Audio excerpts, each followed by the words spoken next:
Hey Eric, how you doing? Hey, Ron. I'm good, thank you. That's nice to Thanks see for you. having me on. No, it's a pleasure. It's a pleasure. Thank you for being on. How's everything going? Going fairly well. We are out of our crowdfunding and now looking towards the future, which is always sort of an exciting place to be in a company, and trying to figure out how to do that when we were all parked at home. But in a sense, crowdfunding when we did was nice because everyone else has had a month to figure that out before we had to, and so I got to call all my friends in design and product development and just ask, how's it work? What should we be doing? So I think it's been a relatively smooth transition, and yeah, exciting times ahead. Indeed, indeed. So obviously, before we get started, for everyone who doesn't know, Eric DeGolier, and please tell me I'm pronouncing your surname right, is the Well CEO. done. Thank you very much. Is the CEO and founder of Body Rocket. Now, Eric, would you mind just explaining what Body Rocket is for everyone before I embarrass myself further? Sure. So Body Rocket is a system that measures aerodynamic drag for cyclists in real time. So it is a wind tunnel, but out on the road. And that's, yeah. Do you want me to keep elaborating, or is that enough? No, I think that's just about enough. So essentially allows you to monitor aerodynamic drag. Now, from what I've read and understood so far, it was primarily in wind tunnels that was the only place that you could actually monitor drag. And I know that you guys were using let me look up my notes, RJ Mitchell wind tunnel at Southampton University, which also measures or monitors, measures the aerodynamic drag of race cars as well, which is really cool. So why did you? I suppose how are you able to identify that this could be squidged into a tiny little box and put onto a bicycle? Yeah, well, that was the first realization. I mean, that was the thing that made me convinced that it could be a company. So we step back a little bit. I'm a lifelong cyclist. I've been racing since I was 12 years old. The peak of my career came in 2004 when I went to the 2004 Paralympic Games, and I was a pilot on a sprint tandem with a four-time Paralympian, and so that was a pretty amazing experience. And as part of that, I was living and training at the Olympic training centers for most of 2004. And I was really shocked to get there and see that even at that level, there was no access to aerodynamic measurement or information. There's really no expertise. Everyone was kind of on their own. And the reality was that even at the pro level, unless you were the likely Tour de France winner on your team, you probably weren't going to a wind tunnel. Now, years pass. I come to the UK, originally from Wisconsin in the US. Come to the UK, get my master's degree. I'm working at a startup company in North Wales, and there's a company that comes on the market with a device that claims to measure your aerodynamic drag and take a look at. That's really neat. And then I start to realize that this is just a massive opportunity. That in the 8 years since that was only 4 years. It felt like longer. In the 4 years since I had left, just about nothing had really changed there in terms of access to aerodynamics. And with my history, which I haven't mentioned yet, I started when I got my mechanical engineering degree. I started at a company called PowerTap, which was one of the first companies to make bicycle power meters. And so I watched that whole industry unfold, and I saw people try to do cheaper versions of what the main players were doing with technology that didn't really give you the answer, but kind of guessed. That all faded away, and it really came down to devices that could directly measure force. And I understood why, because there was so much noise and so much uncertainty around this that you kind of had to directly measure. So what happened was this other company came out in 2000, the late 2000s, where I was seeing it, that was claimed to measure aerodynamic drag, but they were just making some guesses at it. And so I saw the problem and then the potential opportunity here, and that aerodynamics was becoming increasingly important in cycling, and it was a huge component. It was 80% of everything you're pushing against as a cyclist is aerodynamics, and there was no real good way for people even at the top level to do this. So I just set about trying to figure out how you would directly measure that and what that would look like in a bike. And it was sort of I think with a lot of people, it was the right time and the right place. I was in a startup like I mentioned, up in North Wales. We had just gone through the financial crisis. We were clearly on the Titanic and it was sinking. And so I just sort of turned my attention to other things while the company that I was in went through its final death throes and collapsed and made us all redundant. And that was the time where I made prototypes and convinced myself that this was actually something that would be real and would be really valuable. And so obviously, let's just head a little bit back to the old history as well, because I know you studied your MSc at Brunel as well. So I grew up not too far away from Uxbridge. But further back than that, obviously you mentioned 2004, you represented USA in Paralympics, which was really cool, because the closest I've ever got to representing my country is going to an international hostel in Southeast Asia. So, well done. That's just the start. Yeah, we all got to start somewhere. So how was that? How was that experience for you? It was the best experience of my life. I'm still trying to top it, and hopefully starting a company is going to be that experience that tops it. But it's you can't be more proud than to represent your country at an international sporting event like that. So it was pretty amazing, and it was validation. I spent the early part of my 20s when I should have been at university trying to be a professional bike racer.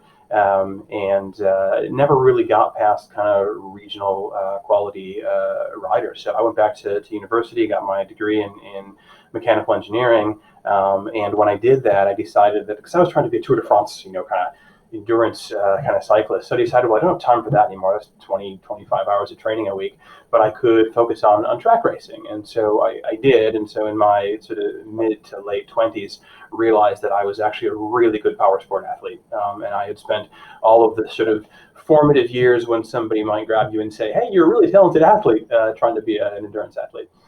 So I was sort of in my late 20s. There was no way that I was going to be selected for the Olympic team for all the same reasons. I was far too old to, for them to look at me and say, well, he'll be around for 3 more Olympics. But I was very much at the top of the game. I was, top 5 in the nation in some of the sprint events. And the way that the Paralympics works is that for blind athletes in cycling, you compete on a tandem, and there's a long history of tandems actually being a very legitimate elite level sport back in the early parts of the last century, and around the time the Paralympics were formed, and so it's just stayed that way. And so to make sure that it's not the pilot that's winning the Paralympics, you're not allowed to have been an Olympian in this cycle, but you could have been an Olympian previously, or you could hope to be an Olympian in the future. And so I had not represented my country at all in the last 4 years at the international level. So I was one of just a handful of people that kind of fit that mold of being the best of the rest, if you will. My teammate Matt King reached out to me, and we had a conversation. It was quite a surreal thing, because I didn't even know about the Paralympics. Most Americans don't. They think it's the Special Olympics still, and so I didn't really know about it, and I declined. I said, I'm sorry, I've got a full-time job, I can't do that, and called my best friend afterward and said, I just had the weirdest conversation. And he said, you're crazy to have said no. You work in the cycling industry. Go talk to your boss. Tell him you have this opportunity. And so I did, and it turned to be, like I said, the most amazing experience of my life, but one that I almost turned down. Yeah, for sure. But obviously, if you're not fully aware that it's still it was so prominent, so it was still considered like the Special Olympics back in 2004, and wasn't as it got no television coverage. There was no awareness of it at all. Matt had to explain to me what it was. I had to go, look it up and be like, oh wow, this is a whole parallel event to the Olympics. And of course, in Britain, it was a well-known thing and quite well respected at that point already. Of course, it was invented by a Brit, so I guess that I would hope you'd know more about it here. But yeah, it's definitely got a lot more exposure now, and it is more well-known. Sure. But at the tail end of that, all the Olympians and Paralympians get to meet the president for a photo shoot and a sort of a commemorative thing afterwards, and we were in the airport waiting to get onto the airplane, and they came on the PA and explained that that all the Special Olympians were going to go and meet the president. So was that W? That was W, wasn't it? That was W. That was W. Yeah. Wow.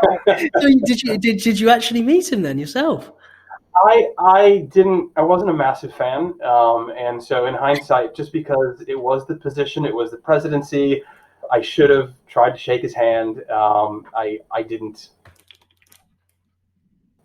So I got the picture, got the experience. Didn't shake his hand. It's all right. It's all right. It's it's one of those things when you're kind of at odds with your own personal views about politics, but then look back and you're like, well, at the end of the day, it's just another photo op, really. But it is what it is, man. No, but that's amazing. Obviously, representing your country is incredibly laudable, and well done, mate, for that. That's incredible. And so, yes, back to obviously Body Rocket. So you've established that there's been more precedence put on aerodynamic drag over the last probably 5 to 10 years or so, because obviously they've always got to look at different ways to increase the speed of increase the acceleration, increase pace of cyclists while they're racing.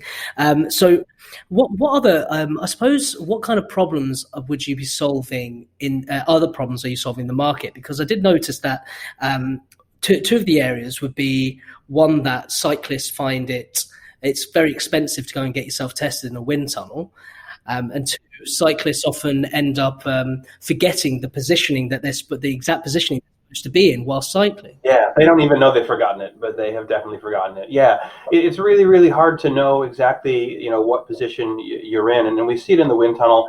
In the wind tunnel, you have 3 video screens on you, and they've drawn a line across where your back should stay and where your helmet and your shoulders should stay. So you got 3 side views of yourself, and you can use those to try to keep in the same position. And we see athletes that are sort of 1.5% to 3%, error in their ability to recreate the same position when you tell them to do it, to get them off the bike and tell them to get back on the bike with all these visual aids. So we know it's a huge problem, and we test athletes here in Preston Park as well.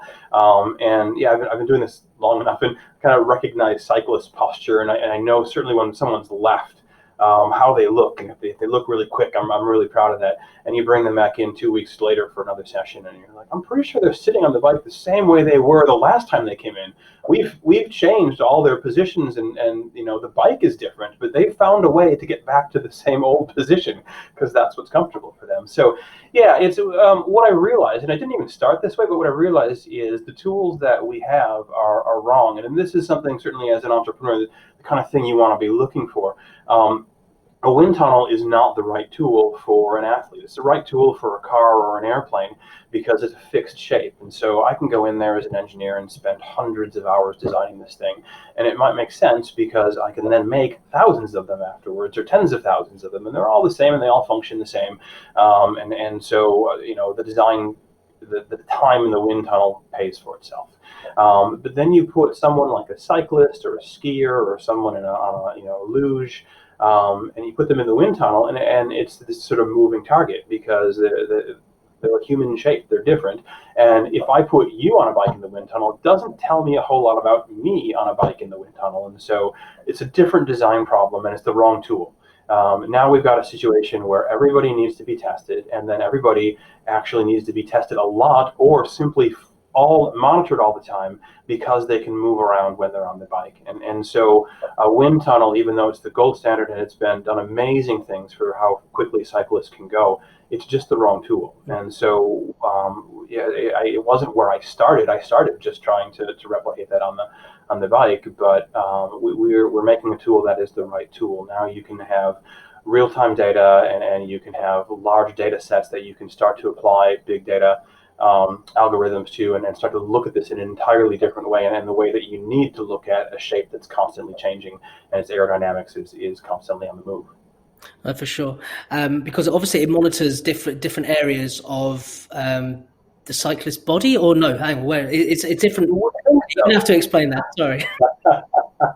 Yeah, well, so this gets a little bit technical, but I think I've got a decent explanation for it. So when you're in a wind tunnel, your whole bike and everything is bolted to basically a false floor. Now, under that false floor is a load cell or a force measuring device. And so it's just measuring how hard the wind is pushing on you horizontally. and that, let's say that's 10 kilograms, and then so that is your drag force. Then as long as you know the wind speed and air density, you can back out what's called your coefficient of drag, and this is this sort of normalized number that allows you to compare things in different conditions. So it should be the same coefficient of drag at 30 miles an hour as it is at 40 miles an hour. It's actually more subtle than that in cycling, but anyway, that's the kind of theory behind it. So what we did is we said, well, that as long as you bolted the rider and the bike to the ground, then you also have to make the fake wind. So we actually have to get above that point so the wheels can roll and you can go out on the road and make your own wind. And now instead of creating this multi-million-dollar facility to pretend you're outside, you can actually do it while you're outside.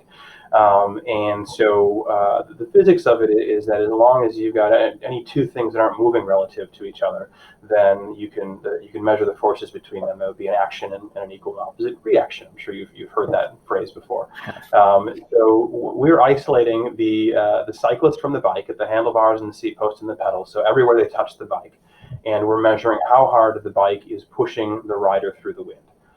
Which is the same thing as how hard the wind is pushing back on the rider, which is the drag force. And so you would think we have a sensor at the handlebar and a sensor at the pedals and the sensor at the seat post. And so we're looking at different numbers there.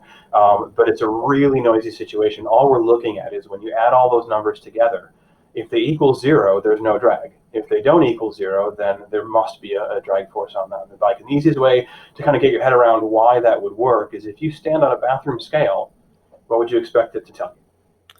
That I've put on weight since lockdown began. But it would tell you exactly how much weight you put on. Right? Only if I'd weighed myself prior to lockdown, which I definitely didn't because I don't want to make it. I don't want to shake. Okay, roll with me here. This is I'm sorry. Yes. I'm getting to the story problem part of this example. Got you. So put your thinking cap on. If you put 1 foot on 2 different bathroom scales, what would it tell you? Well, tell me that my weight is half of what it actually is on each of those scales. Very good. Not exactly, but between the two, it would tell you what your total weight is. So I thought it'd be half on each scale is what I meant. Yeah. But you could put most of the weight on the left and a little on the right, or vice versa. But they would always add up to your weight. Yeah. That's what's going on with our force sensors. They will always add up to your drag force, and we're looking at your vertical forces as well. So they will also always add up to your weight. And so that's what's going on. So even though we could, in theory, tell you that there's the drag is changed at your handlebar or the drag is changed at your saddle, so far in reality, what you get is a really big noisy mess. But when you add it all together, it gives you the one answer you're looking for, which is how much drag the whole system has. So it's the same as a wind tunnel. You go to the wind tunnel and you make a position change, and it tells you that your drag changed. And it is now up to you to figure out why your drag changed. Is it because you moved your elbow out to the side? Is it because you brought your head down? So we're getting to that same point without having to be in the wind tunnel. There's a lot of value in that. But it doesn't take a whole lot of foresight to realize that there's a whole another step that then is, well, how do you tell the athlete if it's their head or their arm? How would you communicate it to them? So how have you been able to solve that issue? We haven't. Okay, cool. Hence the crowdfunding, which we'll get into shortly. There's so much value in just telling them their aerodynamic drag already without going to the wind tunnel. Because it is almost 20 years that people have been going to the wind tunnels, and the percentage of cyclists that have gone to a wind tunnel is still less than 1%. It's just logistically it's difficult, the cost is difficult, and it's a journey, right? You go and you pay £1,000 and you come out with more questions than you came in with, and you want to go back again because it's a learning process. If you're a pro for 10 years, you're still going into the wind tunnel in the 10th year. You never fully learn your aerodynamics. And then you see the technology and how cyclists are sitting on a bike is changing. So the whole industry, all the aerodynamicists involved with this, are still learning at a reasonably rapid rate. And that's because they only get an hour or two with any particular athlete. And so we want to change that and say, oh, did you train for 100 hours this month? Great. Well, here's 100 hours of aerodynamic information that we can now look at. Yeah, which is incredible because this market is £780 million globally. Is that right? Yeah, that was a little bit of just realized that the way that was printed somewhere was a little bit not entirely correct. So that is the size of the bicycle power meter market. So one of the problems, and so you find this as an entrepreneur, if you're going into an area that doesn't exist, first of all, when you're getting advice, they'll say there is no such thing as an area that doesn't exist. You always have competitors. We really struggled with that because we kind of had competitors, but none of them were out in the market either. And so there was just this sort of promise that maybe a market was going to come. So how big is the market? I don't know.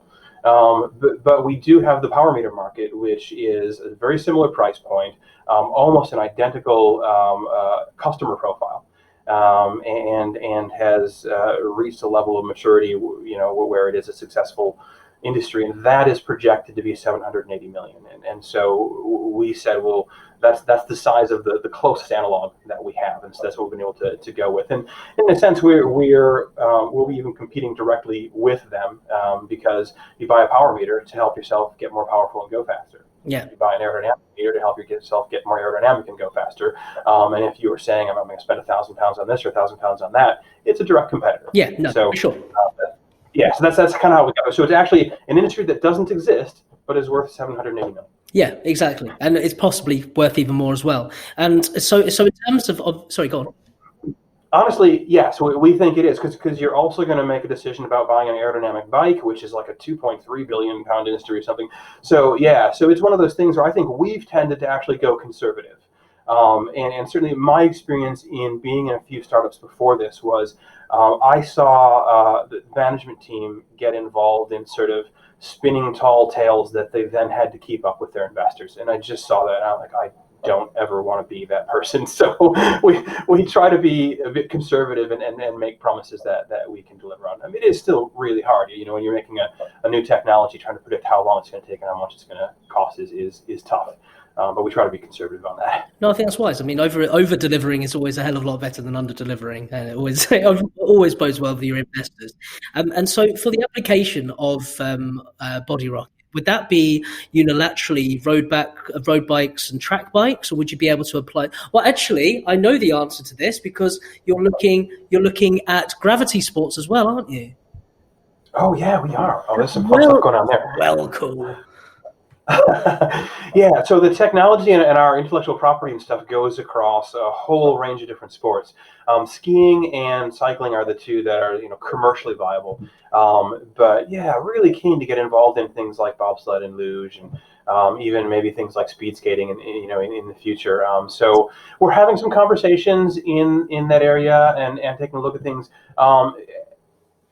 You have limited resources, right? You got a really small team and a really small budget, and it's easy to get distracted. And so we're trying to do it in a way that makes sense for the team. And for us, that means we're talking to some of the national governing bodies and trying to find development programs where they already have a pool of cash to make, say, bobsleds go faster. And then we can provide the equipment for that and then just let them go off and do their thing. Because we're never going to make a business case for bobsleds. But it would be a great validation. We can take it back to our investors and say, look, it's being used in an Olympic sport, and the value is incredible there. They've won everything or whatever the case is. And so we can take that back and just make our business cases look more compelling because it's just proven the value of it that much more. No, of course. And how's that going? Have you been able to find a slightly more niche sport where they've had a little pool of cash, or is that a secret that you have to hold close to your chest? It's no, it's not a secret. I won't drop any names, but we're talking to a handful of different groups, and it's sort of ongoing. We got so much exposure from our crowdfunding campaign, and I'm sure we'll talk about that in a little bit. Great. Okay, we have so much exposure from that it's been great. We had a lot of people contact us. There's a lot of interest because of that, and we're just a month off the back of it. You're talking about organizations with red tape and working through grant funds and stuff. So honestly, I think it's probably a 6-month process before we have something like that inked and really going forward in earnest. I mean, you're entering a completely unheard of market with technology that still needs to be proven. So it's always incredibly difficult to get through those initial barriers. Yeah. And so our first step of proving it was massive. The wind tunnel testing that we did at Southampton at the R.J. Mitchell wind tunnel, and the results off the back of that just changed everything for us. I mean, we've had people reach out from universities who are saying, I'm doing research in this area, and it's all lab-based. I'd like to work with you to now validate that all outside, which is great because we need to have that kind of evidence for our own customers, our own clients. If we want to work with pro tier teams, they need a high level of confidence that we're giving them real information. So it's great to see this kind of synergy where there's researchers that have a motivation to work with us and can get valuable research out of our equipment, and in the meantime, at the same time, really validate our equipment, which helps us as well. So yeah, we're trying to get involved in that as well. Pro tour teams themselves have reached out. At that level, you have a responsibility to be aware of every potential game-changing technology out there and make sure that you got your finger on the pulse of it. So we've definitely seen that our testing kind of many of them were aware of us before, but that kind of put us over the crest of the hill there, where now they're like, okay, we need to keep you a little bit closer to us and make sure that we get the first evaluation of your equipment. No, that's good. I mean, that's a good problem to have. Mate, I just wanted to just head back very quickly because you mentioned obviously you've got a small team, and I know you're a team of 4 at the moment. Is that right? 6. Oh, I apologize. My LinkedIn research is quite minimalistic. That's fine. There were 5. There were 5 beforehand, and we added one more with our fundraising. Oh, superb. So I just wanted to touch upon, before we take that break, your recruitment process. Obviously, you kicked this off in 2016. Who was the first person you brought on? Who have you looked to bring on further on from that? What's been your process around, I suppose, character trait matching, or has it been mostly skill set, eagerness to learn? What's been your process around recruitment? I wish I had a plan there. I mean, I guess what I learned is that the most important thing is to get people excited about the technology and the potential, and so you need to have that motivation. We are maybe more so than some of the startups that you've talked to. We are very equity driven still. Most of the team members are working for some or in one case all equity, and so that's, I think, quite unusual. It's been a lot of, every time I've tried to go out and directly recruit, it's been a bad experience, and so it's been a lot of networking and finding the right people. And building that relationship. If you know you need someone a year out, and you go out and you meet 4 or 5 of those people, and 3 of them are pretty interested in what you're doing, 2 of them actually are willing to do a little bit of work just because they think it's cool, and you start to get that rapport, then you know who to hire and you know their value before you have to make the decision, really before you have the funds to even consider the decision. My co-founder, Marcus, is actually a former colleague of mine at D3O. So D3O used to be a Brighton-based startup. It's now up in Croydon. They do impact protection.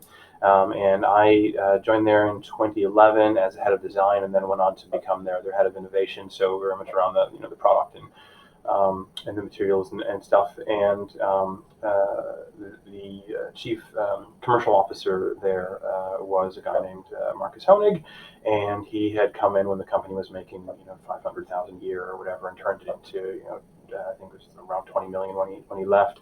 And so obviously you want someone like that in the company. And I had worked with him. He is a sales guy. Engineers and sales guys are like oil and water. And so we got along, and that was really unusual. And we were able to work together for years and be quite productive in D3O. So I left to start this. He left within a year after that. And I saw the opportunity there, and I knew how hard it was going to be to find another sales guy that I actually got along with well. And so immediately approached him, and he was pretty excited about it and came on board. And that made fundraising a lot easier as well, because we were such different skill sets that we filled out much larger chunks of the company than, say, if you've got 2 technical founders. So that was quite useful. Yeah, do you want me to go through No, the no, you rest don't of have to the? at all. No, that's absolutely fine. That's absolutely fine. So no, it's excellent. Just knowing full well that you, I think the others that I was Can going I to mention. can I say something around that? So Yeah. recruiting is really hard actually because you don't have any money, right? And you don't have any like certainty. There's certainly there's people that want that security of a full-time job, and they know that it's going to be there next year. And there's not a lot of that going on in a startup. Um, And so, but investors don't invest in a single person very often. They invest in teams. Mm-hmm. And so, if I have any advice, it is make sure that you find your founder very early on, because the more that they can be part of that idea and feel that ownership, the easier it's going to be. Once you have the idea, and in my case, a concept and a prototype, and then to try to get people in that share your passion is really hard. So you really want them to feel like they were part of that idea and part of that package. And I think it's just going to make a much better chemistry and a much better team going forward. So just keep a look at it. You want to start your company with a team. You don't want to go solo, because it's going to need to be a team at some point, and it is the longer you wait, the harder it is.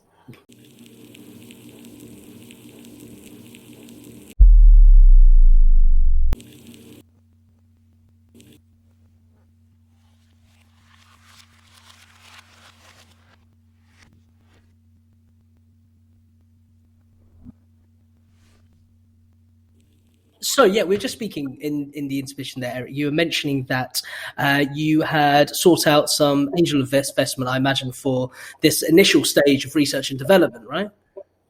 Yes. Yeah.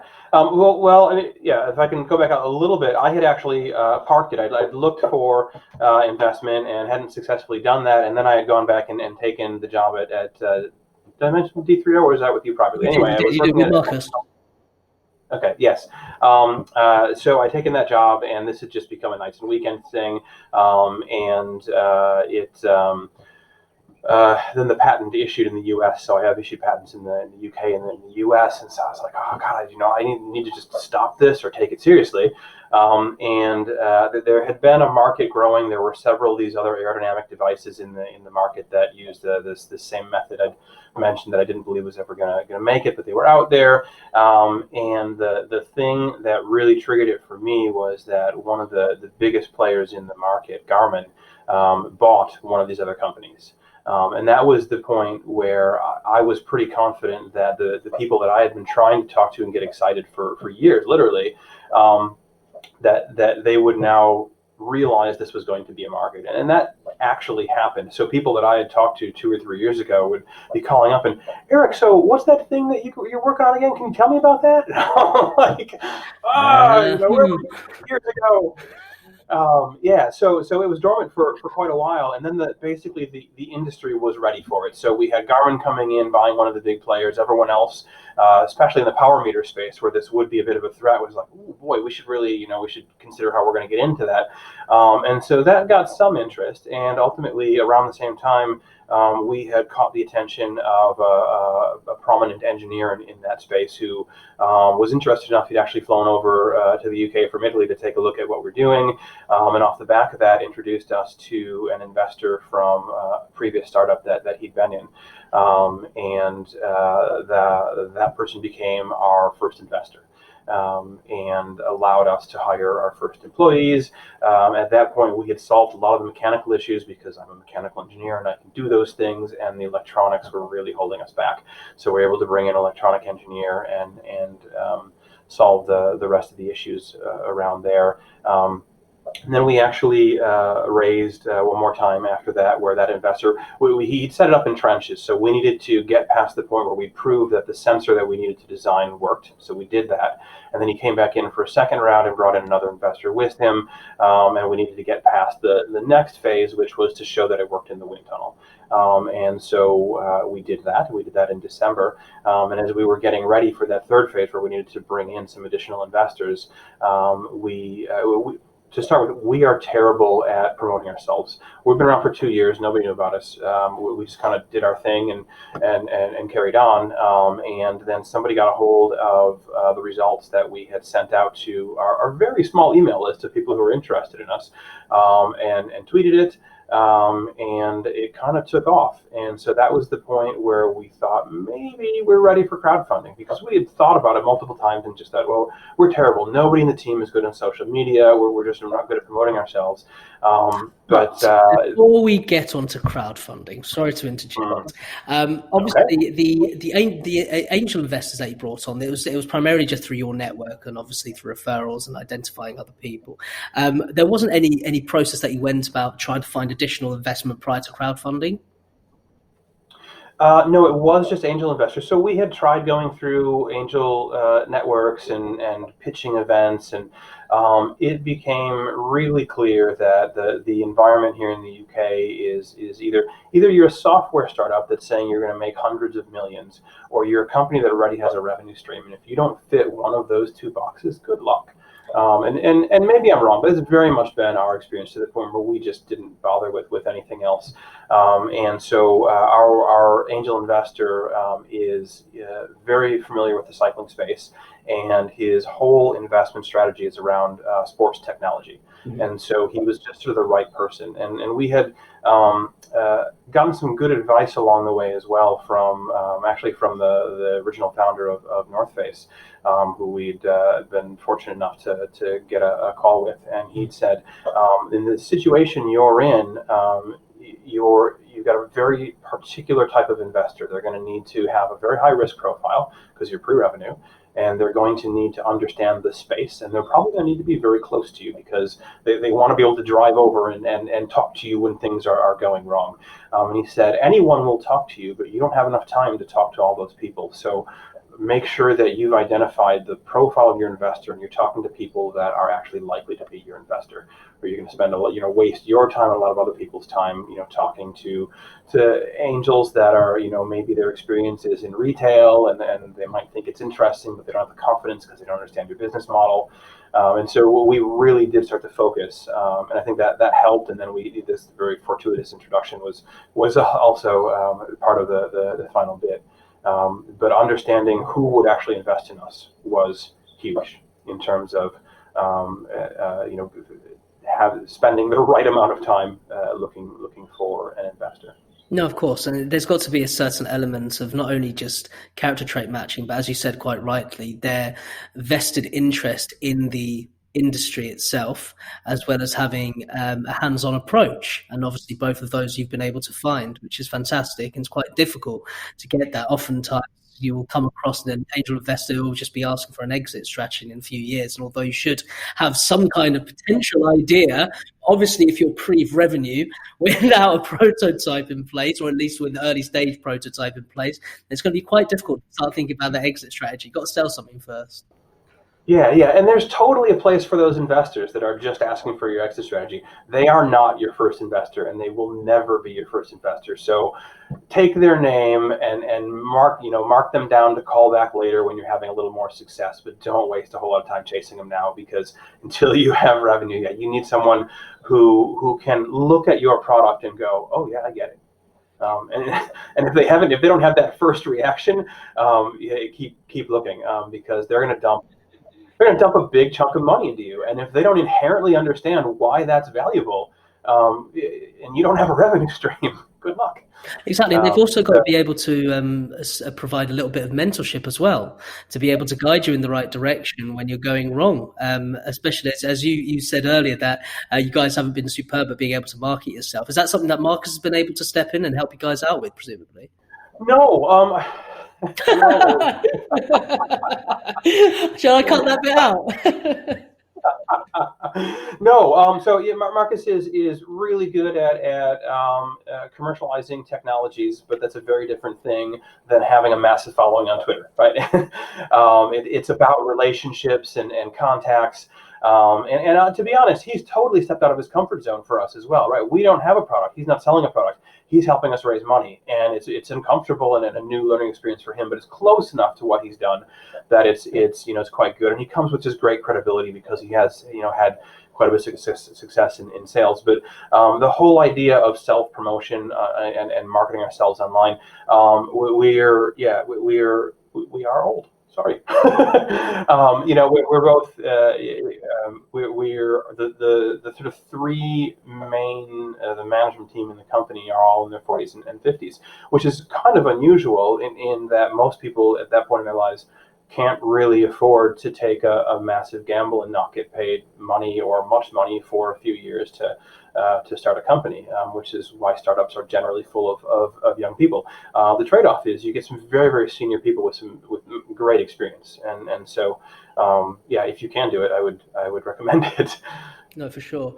And I suppose, especially when you're slightly older, sorry, I don't mean to say that. When you're in your 40s and 50s, what I mean is that you certainly attract a certain pedigree of investor as well, who will most likely respect you a little bit more, will take you a little bit more seriously than some young upstarts. Although there are a hell of a lot of young upstarts out there. Take 17-year-old Baron, for instance. Yeah, but I think you know what I mean. But just heading away from angel investment. Thank you very much for that, by the way.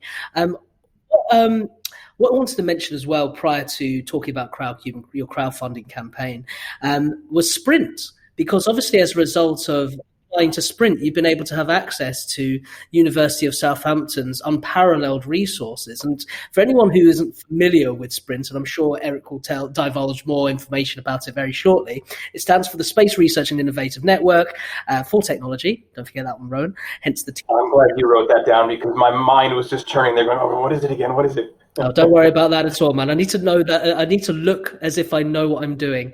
It's a collaboration between multiple universities, Southampton, Leicester, Surrey, Edinburgh, and also the Open University as well. But I suppose the question for you, Eric, is what was your process around applying for that?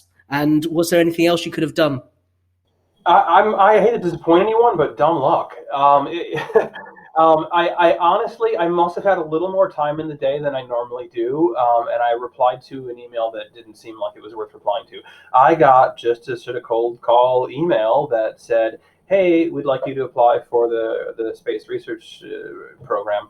And I just emailed back and I said, we're a cycling company. I'm not sure that, this makes any sense.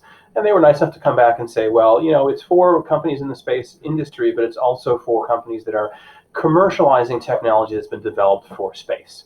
And I still didn't know, right? So I went back and I said, well, here's the technologies we use. Do any of these count? And they said, yes. And so it was really dumb luck. And we had tried so hard to get into so many different grant programs, and it's just a soul-sucking experience, because it's you put your application in and this is totally out of your control, and somebody comes back and grades it, and this is good and this is bad.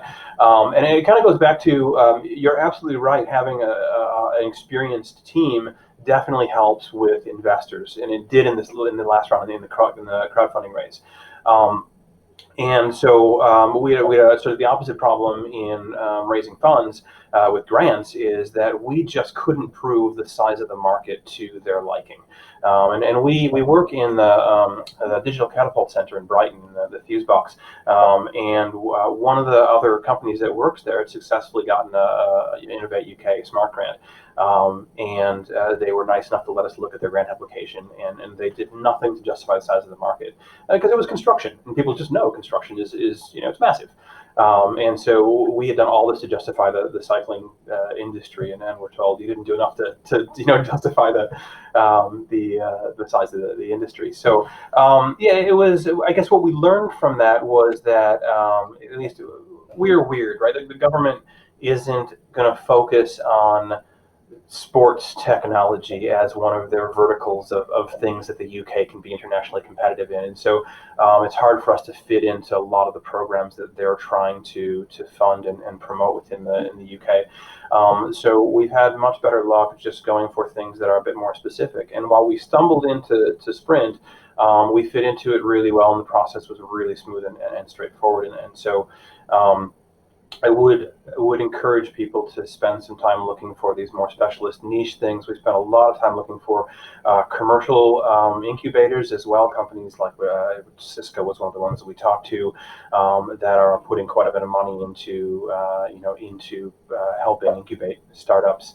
So there's a lot of opportunities there, and if you can find ones that you fit into and fit a niche, and you fit into that niche, and There often the competition for that money isn't as high, and the support is actually a lot more directed and focused. And Yeah. so, yeah, we still try to go for innovate grants, and feel like we've actually coming off the back of our wind tunnel testing, our fundraising, have a really good opportunity.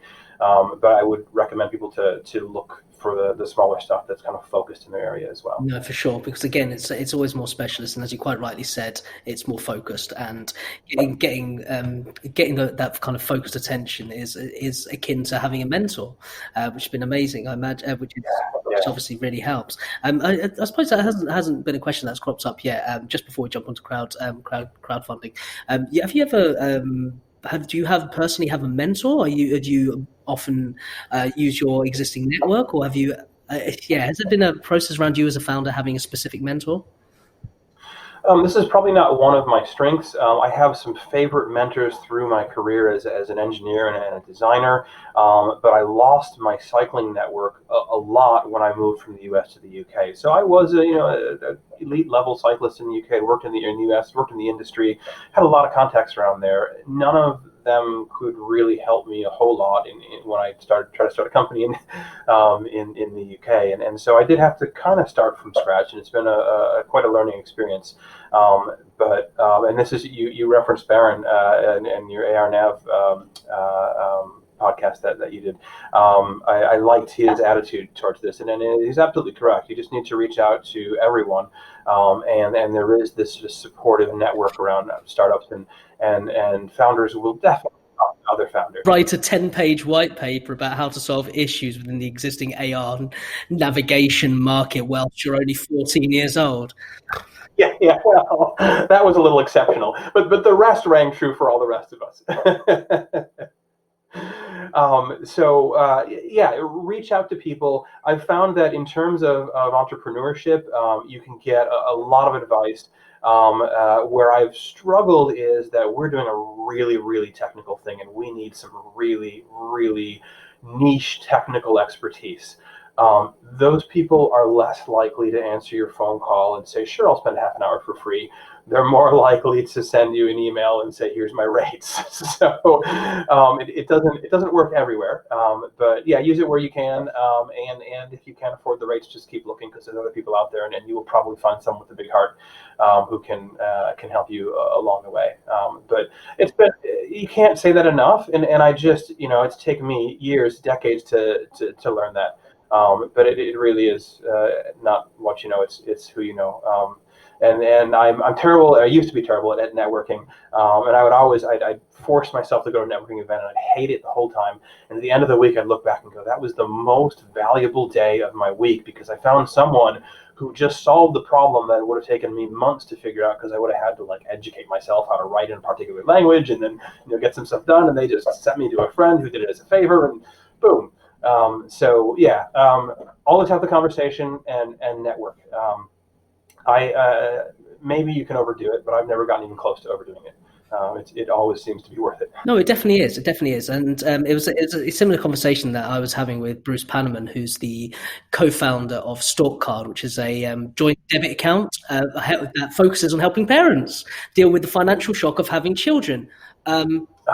It's really cool. It's a budgeting app, and it's fantastic. And it's so he's the co-founder, he's the technical co-founder, the CTO. He does all the coding, and the main founder, the CEO and founder, had 11 years at JP Morgan, so he's got a huge banking background. Anyway, I digress. He was telling me how every time he had any kind of development issue that he couldn't solve, he'd often go on to meetups on Slack, Cortex Stack meetups, and things like that, and he'd pose questions to others. He'd solve issues for other people, and boom, he'd have the answer to his question and be able to further develop the app. So it is massively beneficial reaching out to a network, because you never know the invaluable amount of experience and input and feedback that you'll get. So moving swiftly on, because obviously I'm very conscious of time, and I know the last thing I really want to focus on is your amazing crowdfunding effort, where now you've seized 320% of your initial target, which of 80 grand, and now you're looking at 254K. Which is amazing, which is obviously, what are you doing with that extra cash? You didn't budget for that. Can I have some? It is all gone. It's amazing how quickly that goes. Yeah. I do that. Yeah, so that's obviously the optimistic number before CrowdCube takes their chunk, and the credit card companies and stuff that process the payments too. But yeah, so we are walking away with quite a bit more than we had expected to. And we had hoped for more than 80K. It was one of these things, we actually backed that number down and said we can survive on it if we need to. But we were walking into a pandemic when this started, and it was like, boy, if we put the number down there that we want to put down, I'm not sure that there's a good chance that we won't get anything because we won't hit the number. So we did back it off a little. It was kind of a strategic decision to back it off. So the money is all allocated. The two biggest changes that mopped up a lot of the money is that we had expected a revenue stream this summer, doing aero fits with athletes here in Brighton, and obviously that's not happening, and so we had to wipe that off our balance sheet. And then going back to our inability to market ourselves, the team that we put in place and that helped us be so successful in CrowdCube, we realized that we can't go back to where we were. We need to keep some level of media and sort of presence on social platforms and stuff. And so we've had to put in quite a bit larger budget there than we had anticipated. So it's kind of brought us back to even, yeah, with a better and stronger team. No, that's incredible. So talk to me about your process. So at which point did you establish, because I know we just touched upon it, but at which point did you truly establish that you needed additional funds to take Body Rocket further? Oh, from the start. So, I mean, when we got our initial investment, we already had a business plan that went through these phases of investment.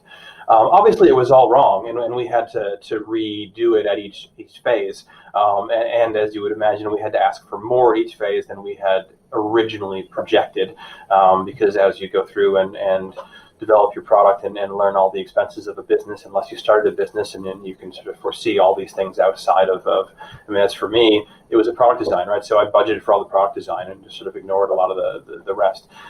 So from the beginning, we had this in three phases. So there's three phases that have taken us from this concept and a rough prototype that we had through to something that is functional, and we're working with professional athletes.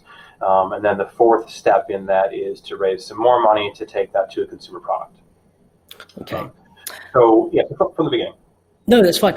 So I was just going to ask, so why did you end up choosing crowdfunding as the method at which you would go about procuring funds? I suppose that was probably the one that made most sense to you at the time. It was because we got this exposure. We knew that we sucked at promoting and that nobody knew about us. And we looked at crowdfunding platforms and people who quoted us 30 or 40,000 pounds to run a crowdfunding campaign. Just like, if we're going to raise 80,000, we're not going to pay 40,000 for the crowdfunding campaign. But we got this. We were getting some free exposure. It made us realize that people were more excited about what we're doing than we thought they were. We thought people were going to be this excited when we had the functional product on the road and we were doing what could be done in a wind tunnel. We didn't think people would be able to see far enough ahead for us to go, hey, we got some wind tunnel results, and then to go, wow, that's awesome, I want in. But that was happening, and so we had to run with that. We just realized that we were going to put a little bit of money into promotion anyway because we needed to get the name out there. Just talking to angel investors and stuff as well. Why not try to capitalize on that and also let enthusiasts and then sort of the larger audience invest. And it turned out to be a great decision. We couldn't have picked a worse time, but I think it would have been even worse if we had tried to do that privately with angel investment during that same period.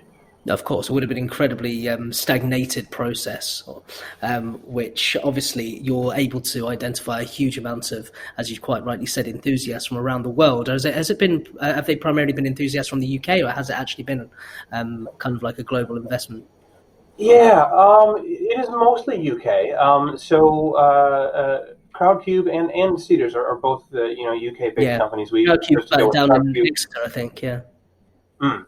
And so they'll tell you that 90% of the investments on their platform are coming from the UK, and so we very much focused around that and did our marketing in the UK. There was a point. So we launched on Friday the 13th, just because we wanted to tempt fate as much as possible. And then the next Friday, we went officially into lockdown. And things just stopped. Trading was down 80% on the platform. We were getting like pounds a day, not thousands of pounds a day, which that we needed to finish our campaign. And so we did actually start to move to Europe. It was a terrifying time to raise money, right? We actually we thought, well, things could get worse. We've raised in the first 4 hours of our campaign, when it was still private, it wasn't even on the website yet, we raised our 80,000 pounds. By the time we went public, we had 100,000 pounds. And we looked at that and said, things are about to get really crazy here, because it was still a few days before the actual lockdown. Should we just shut this down now and take the money? Because the money's not actually secured until after you've closed the campaign down, at least in the way that CrowdCube does it. And so we had very serious discussions about just calling it good with that and going. It took a lot of nerve to stay on the platform and go forward. But ultimately, we thought if we did that, we would actually get a lot of people pulling out right at the last moment, because they were also seeing, how uncertain the future was. So, so we survived that, and then it just went completely dead. And so we started to poke around with changing our marketing strategy to go out to certain countries in Europe, and eventually just kind of Europe-wide. And that was important during that period of time, because it was super unstable in the UK, but other countries had gone through lockdowns at different points in time, and people were feeling a little more secure. And so we were able to get some investment there. And then people started to get comfortable that no one, they were all going to, the world wasn't going to end, and that they still had money and they needed to invest it. And so in the last couple of weeks of the campaign, then the UK started to kind of open up again, and we had to focus back on that. But it was gut decisions on the ground as it was happening, because nobody could tell you how to run your campaign in the middle of a pandemic. No. Yeah, it's not like it's been a previously experienced phenomenon, has it? So yeah, it doesn't matter how much experience you have. You're not going to be able to advise adequately during this time. And what would you say to any entrepreneur who is seeking to raise additional funds through crowdfunding? Are there any little snippets of advice? You have to have something that resonates with people, that has some sort of an emotional connection. You have to be able to make that connection. And we didn't do it for the longest time because we didn't feel that as a team that we were capable of this. If you're super savvy with promoting yourself or things that you've done online, then I would take a look at it. It's fairly low risk. If you do it and you fail, it's not the end of the world. You're not, you aren't given a black mark and nobody will ever invest in you again. And so if you're someone who's quite savvy at it, I would do it pretty early on. I would do it as soon as you think you can sell that dream to people. But it is equity, right? People didn't just throw their money at us. They are invested in our company and expecting us to give a return. So, think that through. Certainly, a lot of companies can consider doing something like a Kickstarter. We were just too far out. We've been in development for 2 years. We had 18 months left before we thought we would be launching a consumer product, and so we didn't feel that was the right way for us to go. So we felt we needed to give people a stake of the company and have them be more invested. And so, I think there's just, you'll kind of know when you're ready based on who you are. But unless you're going to pay someone to do it and sink a lot of money into it, the risk is relatively low. If you can run a guerrilla cheap crowdfunding campaign, go for it early rather than late. Yeah, we're not all Brewdog, unfortunately, though. We all wish we were. We all wish we were, yeah. What are they on, like Equity for Punks 18 or something ridiculous? They've done phenomenally well. Right, so Eric, I think on that note, I'm going to ask you to do one more thing for me, if that's okay. Yeah, sure. Stand on my head? If you'd like, but it might affect your bed hair a little bit more, your bike hair, your hat hair. We wouldn't want that. We wouldn't. Basically, at this point of the interview, I often ask my guests to give me their best 10 to 15 second elevator pitch for their company. So would you be able to do that for me? I can try. It's amazing how quickly I get rusty at this stuff. No, I mean, you've been incredibly succinct with explaining it, and I think obviously you're very much pre-revenue, so it'll be very impressive how succinct you can get this within 10 to 15 seconds. Often people do elapse the 10 to 15 seconds, so there's no hard and fast rule, of course. If you're ready, 3, 2, 1, take it away. Body Rocket is a wind tunnel on the road. It is the most overlooked area in cycling performance. Aerodynamics is 80% of all the boy, I'm flubbing this one up. Am I at my 15 seconds yet? Oh, mate, you did so well to start off with. That sounded like it was going to just roll off the tongue. Mate, I'll edit this one out. Why don't you start again whenever you're ready? Yeah, okay. Body Rocket is a wind tunnel on the road, and for cycling, that's incredibly important. Aerodynamics is 80% of all the cyclist is pushing at, and there are currently no good tools to solve this problem, and Body Rocket solves it. There we go. Simple as. It's great. They've been seemingly getting a lot better recently, and people have been really sticking to the 10-second window. I mean, they're taking it seriously. They really expect to be getting caught in an elevator with an investor or a potential investor, which is great.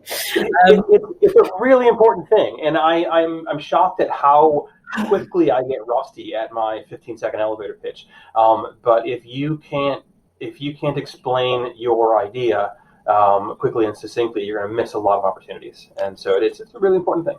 No, you're absolutely right, and that's why I like to pose this at the end. And I think I think a lot of people get a little bit rusty, and I think a lot of people get a little bit flustered on the spot as well. But I think it is an incredibly important practice for any would-be entrepreneur.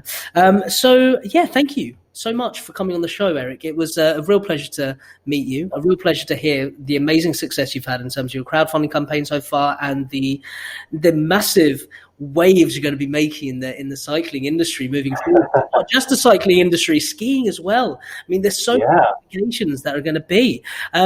Before we obviously go, is there anything else that you'd like to say to my 1 or 2 listeners out there? I mean, so I guess just in terms of your listeners out there who are thinking about starting a startup, I mean, hopefully some of the things I've said have been useful here. Don't hesitate to get out there and start. And the journey of 1,000 miles starts with the first step, and that's always the hardest bit. So take that step. That's it. I mean, I was always told by my old tennis coach that the hardest thing before going for a run in the morning is putting your trainers on. Mm-hmm. So yeah, Eric, thanks again. I really appreciate it. You've been a fantastic guest. Really, it was really great. Thanks for having me on, Ron. Great. No, it was a pleasure, man. And we've got to cover off the fact as well that the room that you're currently in is where Body Rocket began. I completely forgot to put that off. The birthplace. Yeah, the birthplace. Well, everyone knows that, which is awesome. That's the remnants of my first test bike back there. Really? It is retired. Oh, okay. May you rest in peace.